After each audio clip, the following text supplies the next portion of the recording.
ನೀವು ನಿಮ್ಮ ಜೀವನದಿಂದ ಸಂತೋಷವಾಗಿಲ್ಲದಿದ್ದರೆ ಈ ವಿಡಿಯೋವನ್ನು ಕೊನೆಯವರೆಗೂ ನೋಡಿ. ಈ ಕತೆ ನಿಮ್ಮ ಜೀವನವನ್ನು ಬದಲಾಯಿಸುತ್ತದೆ.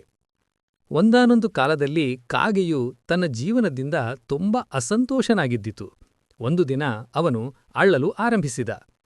ಸಾಧು ಮರದ ಕೆಳಗೆ ಕುಳಿತಿದ್ದಾಗ ಕಾಗೆಯ ಕಣ್ಣೀರು ಹನಿ ಬಂದು ಆ ಸಾಧುವಿನ ಗಲ್ಲದ ಮೇಲೆ ಬಿತ್ತು. ಸಾಧು ತಲೆ ಎತ್ತಿ ನೋಡಿದಾಗ ಕಾಗೆ ಅಳುತ್ತಿತ್ತು. ಸಾಧು ಕಾಗೆಯನ್ನು ಕೇಳಿದನು, ನೀನು ಏಕೆ ಅಳುತ್ತೀಯೇ? ನಿನ್ನ ಜೀವನದಲ್ಲಿ ಸಂತೋಷವಾಗಿಲ್ಲವೇ? ಕಾಗೆ ಹೇಳಿತು, ಅಯ್ಯೋ ಸ್ವಾಮಿ, ನಾನು ನನ್ನ ಜೀವನದಿಂದ ತುಂಬ ಬೇಸರಗೊಂಡಿದ್ದೇನೆ. ಯಾರೂ ನನ್ನನ್ನು ಪ್ರೀತಿಸುವುದಿಲ್ಲ. ಜನರು ಯಾವಾಗಲೂ ನನ್ನನ್ನು ತಿರಸ್ಕರಿಸುತ್ತಾರೆ. ನನಗೆ ತಿನ್ನಲು ಏನನ್ನೂ ಕೊಡುವುದಿಲ್ಲ. ಎಲ್ಲರೂ ನನ್ನನ್ನು ದ್ವೇಷಿಸುತ್ತಾರೆ. ಇಂತಹ ಜೀವನಕ್ಕಿಂತ ಸಾವು ಮೇಲು. ಕಾಗೆಯ ಮಾತು ಕೇಳಿ ಸಾಧುವಿನ ಹೃದಯ ಕರಗಿತು. ಸಾಧು ಹೇಳಿದನು, ನಾವು ಯಾವ ಸ್ಥಿತಿಯಲ್ಲಿದ್ದರೂ ಆ ಸ್ಥಿತಿಯಲ್ಲೇ ಸಂತೋಷವಾಗಿರುವುದನ್ನು ಕಲಿಯಬೇಕು. ಆದರೆ ಕಾಗೆ ಸಾಧುವಿನ ಮಾತುಗಳನ್ನು ಅರ್ಥಮಾಡಿಕೊಳ್ಳಲಿಲ್ಲ. ಅಳುತ್ತಾ ಆಯಿತು. ಅದಕ್ಕೆ ಸಾಧು ಹೇಳಿದನು, ಬೇಸರಬೇಡ, ಹೇಳು, ನಿನಗೆ ಯಾವ ರೂಪ ಬೇಕು? ನನ್ನ ಮಂತ್ರದಿಂದ ನಾನು ನಿನ್ನನ್ನು ಅದಾಗಿಸಬಹುದು. ಇದನ್ನು ಕೇಳಿ ಕಾಗೆ ಸಂತೋಷದಿಂದ ಹೇಳಿತು, ಅಯ್ಯೋ ಸ್ವಾಮಿ, ನೀನು ನನಗೆ ಒಂದು ವರ ಕೊಡುವುದಾದರೆ ದಯವಿಟ್ಟು ನನ್ನನ್ನು ಹಂಸನಾಗಿಸು. ಸಾಧು ಹೇಳಿದನು, ಸರಿ, ನಾನು ನಿನ್ನನ್ನು ಹಂಸನಾಗಿಸುತ್ತೇನೆ. ಆದರೆ ಮೊದಲು ನೀನು ಹಂಸನ ಬಳಿಗೆ ಹೋಗಿ ಅವನ ಜೀವನದಿಂದ ಅವನು ಸಂತೋಷವಾಗಿದ್ದಾನೆಯೋ ಇಲ್ಲವೋ ಕೇಳಿಬಾ. ಮೊದಲು ಹಂಸನ ಬಳಿಗೆ ತಲುಪಿತು. ಅವನು ಕೆರೆಯಲ್ಲಿ ಈಜುತ್ತಿದ್ದ ಹಂಸನನ್ನು ನೋಡಿ ಕೇಳಿದನು, ಹಂಸನೇ, ನೀನು ತುಂಬಾ ಸುಂದರ. ಎಲ್ಲರೂ ನಿನ್ನನ್ನು ಪ್ರೀತಿಸುತ್ತಾರೆ. ನೀನು ಲೋಕದಲ್ಲೇ ಅತ್ಯಂತ ಸಂತೋಷಿಯಾಗಿರುವ ಪಕ್ಷಿಯಿರಬೇಕು. ಹಂಸ ಉತ್ತರಿಸಿತು, ಇಲ್ಲ ಸ್ನೇಹಿತ, ನಾನು ಸಂತೋಷಿಯಾಗಿಲ್ಲ. ಈ ಜಗತ್ತಿನಲ್ಲಿ ಎಷ್ಟೋ ಬಣ್ಣಬಣ್ಣದ ಹಕ್ಕಿಗಳಿವೆ, ಆದರೆ ನನಗೆ ಯಾವ ಬಣ್ಣವೂ ಇಲ್ಲ. ಅದಕ್ಕಾಗಿಯೇ ನನಗೆ ತೃಪ್ತಿಯಿಲ್ಲ. ನಾನು ಸಂತೋಷಿಯಾಗಬೇಕಾದರೆ ಗಿಳಿಯಂತಾಗಬೇಕು ಎಂದು ಭಾಸವಾಗುತ್ತದೆ. ಇದನ್ನು ಕೇಳಿದ ಕಾಗೆ ಹಾರಿಹೋಗಿ ಗಿಳಿಯ ಬಳಿ ತಲುಪಿತು. ಕಾಗೆ ಕೇಳಿತು, ಗಿಳಿಯೇ, ನೀನು ಎಷ್ಟು ಸುಂದರ, ಬಣ್ಣ ಬಣ್ಣದ ಹಕ್ಕಿ.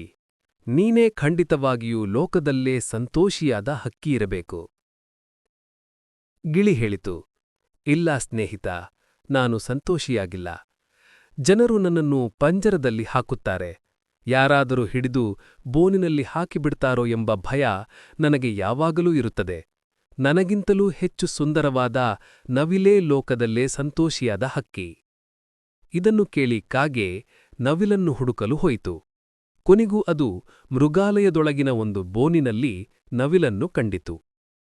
ಅಲ್ಲಿಗೆ ನೂರಾರು ಜನರು ನವಿಲನ್ನು ನೋಡಲು ಬಂದಿದ್ದರು.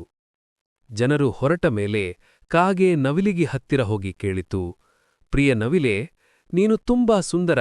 ಸಾವಿರಾರು ಜನರು ನಿನ್ನನ್ನು ನೋಡುವುದಕ್ಕಾಗಿ ಬರುತ್ತಾರೆ. ಆದರೆ ನನ್ನನ್ನು ಕಂಡರೆ ತಕ್ಷಣ ಓಡಿಸುತ್ತಾರೆ. ನೀನೇ ಖಂಡಿತವಾಗಿಯೂ ಲೋಕದಲ್ಲೇ ಅತ್ಯಂತ ಸಂತೋಷಿಯಾದ ಹಕ್ಕಿಯಿರಬೇಕು. ನವಿಲು ಉತ್ತರಿಸಿತು, ನಾನು ಲೋಕದಲ್ಲೇ ಅತ್ಯಂತ ಸುಂದರ ಹಾಗೂ ಸಂತೋಷಿಯಾದ ಹಕ್ಕಿ ಎಂದು ನಾನು ಎಂದುಕೊಂಡಿದ್ದೆ. ಆದರೆ ನನ್ನ ಈ ಸೌಂದರ್ಯದ ಕಾರಣದಿಂದ ನಾನು ಈ ಮೃಗಾಲಯದೊಳಗೆ ಬೋನಿನಲ್ಲಿ ಸಿಕ್ಕಿಹಾಕಲ್ಪಟ್ಟಿದ್ದೇನೆ. ಜನರು ನನ್ನ ಬಣ್ಣ ಬಣ್ಣದ ರೆಕ್ಕೆಗಳನ್ನು ಕಿತ್ತು ಅಲಂಕಾರ ಮಾಡಲು ಬಳಸುತ್ತಾರೆ. ಅದು ನನಗೆ ತುಂಬಾ ನೋವು ಕೊಡುತ್ತದೆ. ನಾನು ಸಂತೋಷಿಯಾಗಿಲ್ಲ ಸ್ನೇಹಿತ. ಇದನ್ನು ಕೇಳಿ ಕಾಗೆ ಆಶ್ಚರ್ಯಗೊಂಡಿತು.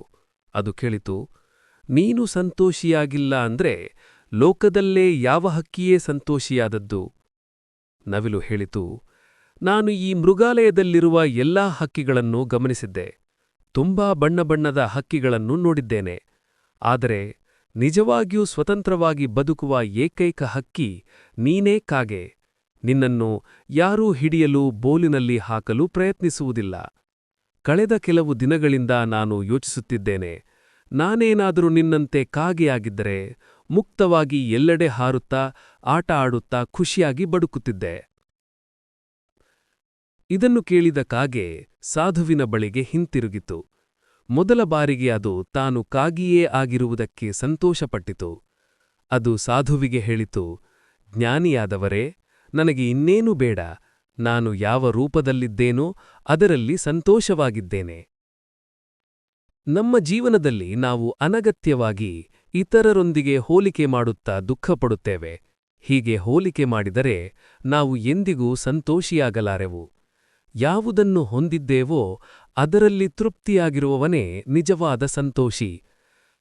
ಇತರರೊಂದಿಗೆ ಹೋಲಿಕೆ ಮಾಡುವವನು ಲೋಕದ